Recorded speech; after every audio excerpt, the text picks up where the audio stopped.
Ronaldinho के retire होने के बाद भी जब वह कई अन्य फुटबॉल स्टार्स के साथ खेले तो वह दिन बहुत ही अद्भुत था। यह जून 2023 में हुआ था जब रोनाल्डिन्हो के दोस्तों की टीम ने रोबर्टो कार्लोस के दोस्तों की टीम के साथ एक फ्रेंडली मैच खेला था। इस खेल में दीदा, काफू, विनी जूनियर, डिबाला, रिवाल्डो और रोनाल्डो फिनोमेनो जैसे महान सितारे शामिल थे। यह फुटबॉल के दिग्गजों के बीच एक महाकाव्य मुकाबला था जो विभिन्न पीढ़ियों के सुपरस्टार्स को एक ही मैदान पर आमने सामने देखने का एक दुर्लभ अवसर प्रदान करता था। खेल की शुरुआत में रेफरी ने सीटी बजाई और खेल शुरू हो गया। खेल के पहले 2 मिनट में ही रोनाल्डिन्हो ने अपनी तकनीकी कुशलता दिखाते हुए एक प्रभावशाली हील पास से एक टीममेट को गेंद सौंपी। इसके बाद विनीसियस जूनियर ने बाईं ओर से आगे बढ़ते हुए गेंद को मध्य क्षेत्र में क्रॉस किया, जहां काफू ने इसे प्राप्त किया। काफू ने खुली जगह देखी और संकोच न करते हुए दूर से एक मजबूत शॉट लगाया जो गोल होते होते रह गया। गेंद गोल पोस्ट के ऊपरी हिस्से से टकराई। हालांकि काफू की शॉट के बाद रिबाउंड विनीसियस जूनियर को मिला, जिसने तुरंत गेंद को रोनाल्डिन्हो को पास किया। उन्होंने तुरंत गोल की कोशिश की, लेकिन शॉट की सटीकता अच्छी नहीं थी और गेंद गोल लाइन के बाहर चली गई। इसके तुरंत बाद RC3 की टीम ने नानी के द्वारा दाहिनी ओर से आगे बढ़ते हुए लुकास मोरा को अनमार्क्ड पास दिया, जो गोलकीपर को चकमा देने की कगार पर थे जब रेफरी ने ऑफसाइड का संकेत दिया, जिससे खेल अमान्य हो गया। इसके बाद R10 की टीम ने फिर से आक्रामक शुरुआत की। विनीसियस जूनियर ने बाईं कोने में सटीक पास प्राप्त कर गेंद को अंदर की ओर ले जाते हुए डिफेंडर को चकमा दिया और गेंद को रोनाल्डिन्हो को पास किया, जिन्होंने गोल की कोशिश की, लेकिन उनकी शॉट को विपक्षी डिफेंडर ने ब्लॉक कर दिया। क्या बोल रहे हो फुटबॉल के पागलों? वीडियो आगे देखने से पहले चैनल को सब्सक्राइब मारना मत भूलना। 5 मिनट पर रोनाल्डिन्हो ने एक हमला शुरू किया और गेंद को आगे बढ़े हुए एक साथी खिलाड़ी को पास किया। हालांकि विपक्षी गोलकीपर ने गेंद को दूर करने के लिए तेजी से गोल से बाहर निकल गया। फिर भी रिबाउंड R10 की टीम के पास रहा, जिससे जेजे ने बाहर से एक शक्तिशाली शॉट लगाया, जिसने गोल पोस्ट को हिट किया और गोल होने से बस थोड़ा सा रह गया। इसके बाद रिबाउंड विनीसियस जूनियर के पास आया, जिन्होंने पीठ के बल गेंद को नियंत्रित किया और एक शानदार बाइसाइकिल किक की कोशिश की, लेकिन गोलकीपर सतर्क थे और उन्होंने बचाव कर लिया, जो एक यादगार गोल हो सकता था। 6 मिनट पर R10 की टीम ने फिर से हमला किया। काफू ने दाहिनी ओर से आगे बढ़ते हुए गेंद को रोनाल्डिन्हो को मध्य क्षेत्र में अनमार्क्ड पास किया। हालांकि वह गेंद को ठीक से नहीं मार पाए और गोल के सामने शॉट गलत हो गया। उस समय तक रोनाल्डिन्हो अपने सर्वोत्तम रूप में नहीं थे, कई स्पष्ट गोल के अवसरों को बर्बाद कर रहे थे। 9 मिनट पर रोनाल्डिन्हो ने एक नया हमला आयोजित किया, विरोधी क्षेत्र के अंदर अपने साथियों के साथ पासिंग करते हुए, जब तक कि वह गोलकीपर के सामने नहीं आ गए। हालांकि एक बार फिर उन्होंने फिनिशिंग में सफलता प्राप्त नहीं की, एक और बड़े मौके को बर्बाद कर दिया। उसके तुरंत बाद R10 की टीम ने आक्रामक दबाव बनाए रख इस बार जेजे ने एक प्रभावशाली व्यक्तिगत खेल दिखाया, कई विरोधियों को ड्रिबल करते हुए और गेंद को नेट में डालते हुए। रोनाल्डिन्हो के दोस्तों का यह गोल टीम को बढ़त में ले आया। यह प्रतीत हो रहा था कि मैच में और भी गोल हो सकते हैं, लेकिन दूसरी तरफ रिवाल्डो जैसे अन्य गोल्डन बॉल विजेता भी थे। 15 मिनट पर RC3 की टीम ने वेरो के साथ आक्रमण में आगे बढ़ते हुए और रिवाल्डो को मैदान के मध्य में गोल के पास गेंद देते हुए जवाब दिया। विरोधी रक्षा में एक जगह देखते हुए रिवाल्डो ने बाहर से अपने बाएं पैर से एक शॉट लगाया। शॉट इतना शक्तिशाली और सटीक था कि उसने ठीक वांछित कोने को मारा। गोलकीपर दीदा ने गेंद तक पहुंचने की कोशिश की, लेकिन विफल रहे और गेंद नेट के अंदर चली गई। RC3 की टीम का यह गोल खेल को फिर से बराबरी पर ले आया, प्रतिस्पर्धा को और भी तीव्र बना दिया। 22 मिनट पर रोनाल्डिन्हो ने विनीसियस जूनियर को पास दिया, जो आगे बढ़ रहे थे। प्रतिभाशाली ब्राजीली खिलाड़ी ने ने गोल की ओर बढ़ते हुए एक शॉट की कोशिश की जो गोलकीपर को छकाने वाली थी, लेकिन खेल पहले ही रेफरी द्वारा ऑफसाइड के लिए अमान्य कर दिया गया था। उसके तुरंत बाद R10 की टीम ने डिबाला के साथ बाएं ओर से आक्रमण फिर से शुरू किया, जिन्होंने रोनाल्डिन्हो को क्षेत्र के पास सटीक पास दिया। रोनाल्डिन्हो ने गेंद को नियंत्रित किया, क्षेत्र के अंदर आगे बढ़े और गोल की कोशिश की, लेकिन फिनिशिंग इतनी कमजोर थी कि यह गोलकीपर के लिए एक पास की तरह प्रतीत होती थी। 24 मिनट पर R10 की टीम ने विनिसियस जूनियर के साथ बाईं ओर से एक कुशल हमला आयोजित किया, जिन्होंने क्षेत्र में प्रवेश किया और तेजी से ड्रिबल करते हुए विरोधी डिफेंडर को भ्रमित किया, जगह बनाई और एक सटीक क्रॉस किया। क्लुइवर्ट, जो उत्कृष्ट स्थिति में थे, ने पास प्राप्त किया और उत्कृष्ट स्थितियों में गेंद को सिर्फ धकेल दिया। R10 के दोस्तों द्वारा बनाया गया यह दूसरा गोल उन्हें खेल में फिर से बढ़त में ले आया। विनिसियस जूनियर केवल एक सहायता से संतुष्ट नहीं थे, वे और अधिक चाहते थे। 27 मिनट पर युवा ब्राजीली प्रतिभा ने रोनाल्डिन्हो की तरह एक सुंदर पास दिया,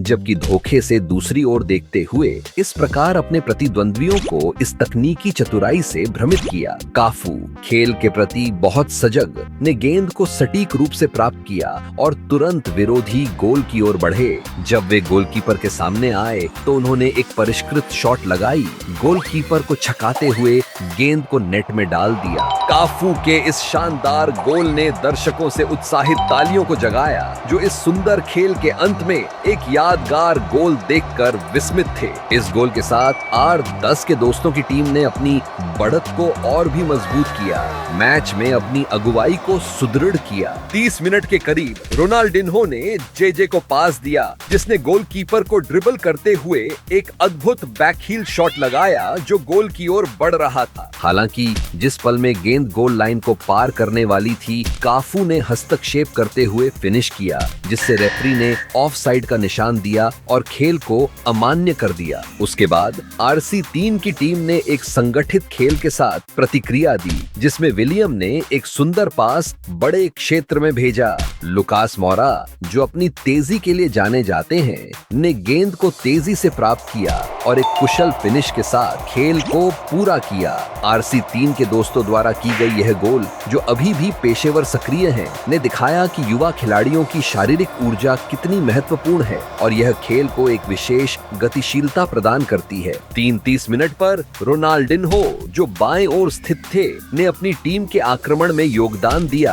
काफू को 1 मिलीमीटर सटीक पास दिया, जो दूसरी ओर क्षेत्र में अनमार्क थे। काफू ने गेंद को परफेक्ट पकड़ा और हिचकिचाहट के बिना एक मजबूत शॉट को गोल की दिशा में भेजा। हालांकि शॉट की सटीकता आदर्श नहीं थी, जिससे गेंद ट्रैवर्स के ऊपर से गुजरी और बैकलाइन से बाहर चली गई। रोनाल्डिन्हो अपनी टीम के लिए लाभ बढ़ाने में मदद करना चाहते थे। 35 मिनट पर ब्राजील के दिग्गज ने विनिसियस जूनियर को एक उल्लेखनीय पास दिया, जो सामने अच्छी स्थिति में थे। गेंद को कुशलता पूर्वक संभालते हुए विनिसियस ने तेजी से विरोधी गोल की ओर बढ़े। गोलकीपर के सामने आते हुए उन्होंने काफू के पिछले गोल को दोहराने का निर्णय लिया। एक सटीक लॉब शॉट लगाया, जो गोलकीपर को पार करते हुए सौम्यता से नेट में उतरा।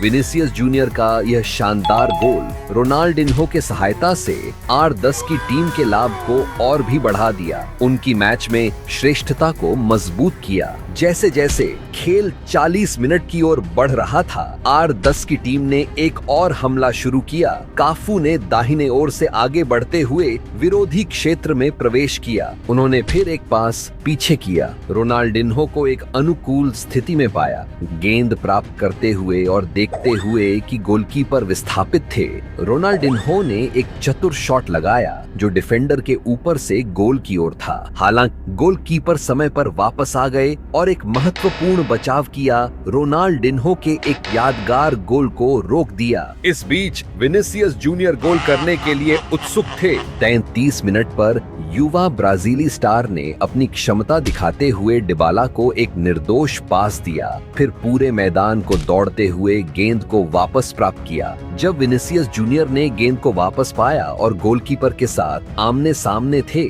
उन्होंने गोल की ओर एक शॉट लगाया, लेकिन दुर्भाग्य से बहुत कम से गेंद गोल पोस्ट को हिट करके बाहर निकल गई। खेल के बाद विनिसियस जूनियर ने वहां मौजूद युवा प्रशंसकों के साथ इंटरेक्शन किया और ऑटोग्राफ बांटे और एक विशेष क्षण साझा किया। तुरंत ही रेफरी ने पहले हाफ के अंत की सीटी बजाई। ब्रेक के बाद लौटते हुए कुछ खिलाड़ियों ने टीम बदली ताकि खेल को संतुलित किया जा सके, जैसे विनी जूनियर जो RC3 की टीम में चले गए। अब रोनाल्डिन्हो की टीम को अधिक तैयारी वाले खिलाड़ियों के खिलाफ बढ़त बनाए रखने की चुनौती थी। दूसरे हाफ की शुरुआत करते हुए रेफरी की सीटी के साथ विनिसियस जूनियर मैदान में प्रेरित और गोल करने के लिए उत्सुक होकर उतरे। 47 मिनट पर युवा ब्राजीली प्रतिभा ने बाईं ओर से एक पास प्राप्त किया और गोल की ओर दृढ़ता से बढ़े। क्षेत्र में प्रवेश करते हुए उन्होंने रक्षकों के बीच जगह पाई और गोल की ओर एक शक्तिशाली शॉट लगाया। विनिसियस की शॉट इतनी मजबूत और सटीक थी कि यह गोलकीपर की प्रतिक्रियाओं को मात दे गई और गेंद नेट में समाई। गोल का जश्न विशेष रूप से यादगार था। विनिसियस ने उत्साहित नृत्य की एक श्रृंखला का आनंद लिया और एक दर्शक के मोबाइल से सेल्फी लेकर खुशी के पल में एक विशेष स्पर्श जोड़ा। गोल के तुरंत बाद एक दिलचस्प क्षण हुआ जब एक प्रशंसक मैदान में घुस गया और रोनाल्डिन्हो को गले लगाया, यह दिखाते हुए कि हालांकि वह उस मैच में खास नहीं थे, वह अभी भी प्रशंसकों के बीच पसंदीदा थे। जब 55 मिनट पर विनिसियस जूनियर ने एक बार फिर अपनी प्रतिभा दिखाई, जब उन्होंने हील टच के साथ गेंद को नियंत्रित किया और एक आशाजनक हमले की शुरुआत की। विपक्षी क्षेत्र की ओर बढ़ते हुए उन्होंने कुछ कुशल ड्रिबल के साथ डिफेंडर्स को पार किया। हालांकि शॉट लेने के बजाय विनिसियस ने ड्रिबल में थोड़ी अधिक उत्साहित हो गए और दुर्भाग्य से गेंद खो दी। 56 मिनट पर रोनाल्डिन्हो ने खेल से हटने का निर्णय लिया, प्रतिस्थापन का विकल्प चुना। हालांकि उन्होंने उस मैच में अपना सर्वश्रेष्ठ प्रदर्शन नहीं दिखाया। उन्होंने प्रशंसकों की तालियों के साथ मैदान छोड़ दिया, उनके शानदार करियर की सराहना करते हुए। उस समय कुछ प्रशंसकों ने रोनाल्डिन्हो के पास पहुंचने के लिए मैदान में घुसने की कोशिश की, लेकिन सुरक्षा गार्डों ने तुरंत हस्तक्षेप किया, उन्हें खिलाड़ी के करीब आने से रोका। सुरक्षा गार्डों द्वारा पहले तोरण द्वार के खिलाफ कार्रवाई के बजाय नए प्रयासों को रोकने के लिए इसने विपरीत प्रभाव डाला और अधिक प्रशंसकों को प्रोत्साहित किया। बढ़ती उत्तेजना के क्षण में एक भीड़ ने उदाहरण का पालन किया और मैदान की ओर बढ़ी। कई अन्य प्रसिद्ध खिलाड़ियों के पास पहुंचने का प्रयास किया। विनिसियस जूनियर, जो मैदान में सबसे पहचाने जाने वाले एथलीटों में से एक थे, को जल्दी से घास से बाहर निकाला गया ताकि उनकी सुरक्षा सुनिश्चित की जा सके। हालांकि खिलाड़ियों ने प्रशंसकों के प्रति बड़ी सहिष्णुता और दयालुता दिखाई। सुरक्षा मापदंडों की आवश्यकता की सभी को वेस्टियर तक एस्कॉर्ट किया जाए ताकि कोई घटना न हो। इस स्थिति के कारण खेल को 90 मिनट के नियमित समय से पहले समाप्त कर दिया गया। खेल का असामान्य अंत होने के बावजूद यह देखना रोमांचक था कि फुटबॉल के दिग्गज सितारे, जिन्हें एक समय में दुनिया के सर्वश्रेष्ठ माना जाता था, एक साथ प्रतिस्पर्धा करते और खेलते हैं। हालांकि ये स्पष्ट हो गया कि एक युवा खिलाड़ी जो अपने चरम पर है, जैसे कि विनिसियस जूनियर, ने इन महान फुटबॉल आकृतियों को आसानी से पार कर लिया, खेल में स्पष्ट रूप से खुद को अलग कर लिया। और अगर आपको यह खेल देखना पसंद आया तो आपको और भी ज्यादा पसंद आएगा जब आप देखेंगे कि रोनाल्डिन्हो, जब वह बार्सिलोना में अपने करियर के चरम पर थे, को सैंटियागो बर्नबेऊ में रियल मैड्रिड के प्रशंसकों ने खड़े होकर तालियां बजाईं। अपनी स्क्रीन पर दिखाई दे रहे वीडियो पर क्लिक करें और इस ऐतिहासिक मैच को देखें।